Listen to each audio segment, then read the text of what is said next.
আজ আমি রান্না করে দেখাচ্ছি ইলিশ মাছের ভাপা। প্রথমে আমি মাছটিকে পিস করে নিলাম। এখানে আমি 8 পিস নিয়েছি।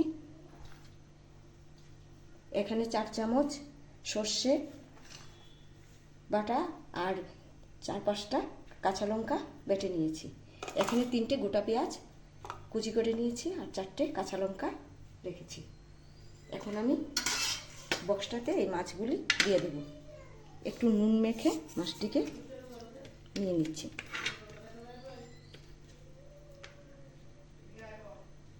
এখন আমি পেঁয়াজগুলো বক্সে দিয়ে দেব।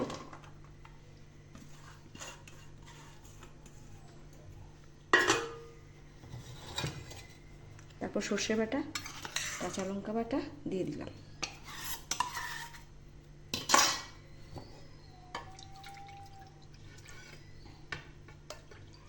এক বাটি জল দিয়ে দিলাম।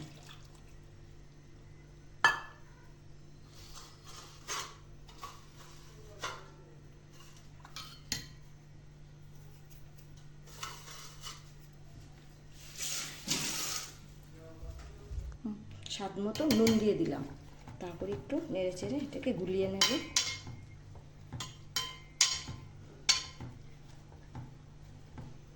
এখন আমি 1/2 চামচ হলুদের গুঁড়ো দিয়ে দিলাম।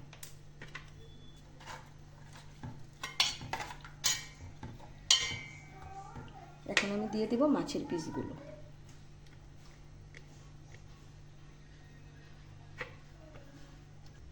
এখন আমি 4 চামচ 3 চামচ সরষের তেল দিয়ে দিলাম।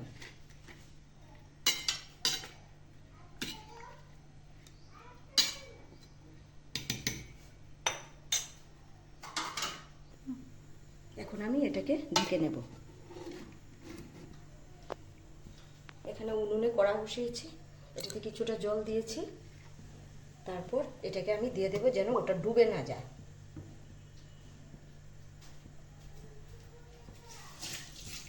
বক্সটা না হলে কাত হয়ে যাবে, তাই আমি একটা ভারী জিনিস দিয়ে দিলাম। আমি এটাকে কড়াইতে 20 মিনিট রেখে দিয়েছিলাম। তারপর নামিয়ে নিয়েছি। আরও 15-20 মিনিট পর একটু ঠান্ডা হয়েছে, এখন খুলে দেখব।